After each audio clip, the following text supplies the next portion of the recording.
Amani Institute was set up to help people answer the question, how do I make a difference with my life and my career while at the same time making a living? What we found was that if you wanted to have a career in the social sector, it was quite hard, in fact, to do that because many organizations have a hard time finding the type of talent that they need, and there isn't a good way to train for this kind of work over time. So we're a talent development organization for the social sector. We're based in emerging markets primarily because we see that's where the greatest need is, and to bring our students to those places in order to be able to really learn on the ground.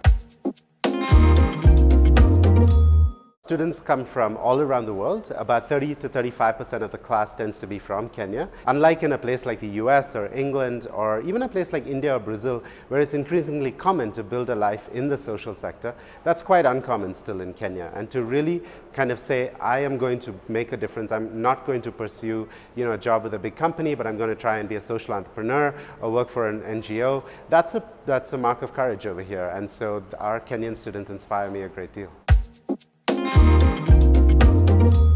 We're starting up in 2 countries with a very small team. Our founding team has been split into 2, and we're growing a team and helping them come up to speed in everything we're doing. We're failing a lot, we're learning a lot in the process and trying to do better as we go forward. So you're only as good as your team, and as you can build the team up, the more likely you are going to be. But doing that in real time while we've got a budget to meet and impact to have, it's a juggling process. I feel like I'm becoming a master juggler. If you're interested in innovation in any form, you want to be where things are changing, on the cusp or the edge of where the world is going. And you see that in Kenya.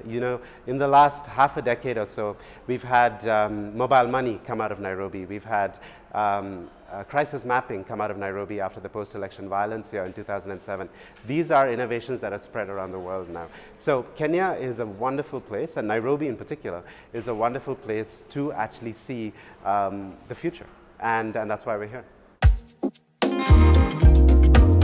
It's been a terrific pleasure to work with SIX as we try to kind of distill the lessons from Nairobi, from Africa as a whole, to spread around the world and continue to create this interchange of ideas, which too often in the past has seen, okay, what can we learn from the US and Europe to bring to Africa and bring to developing countries? And now it's in fact almost reversing. There are certain themes within innovation, whether it's Jugaad from India or things like crisis mapping and so on from Kenya, that are going to the West, in fact. So you're seeing actually innovations from Africa and from other developing countries now travel to the West. And so the fact that SIX is really interested in being part of that story and developing that is wonderful, and it's a pleasure to work with SIX through that. We'd absolutely do it again.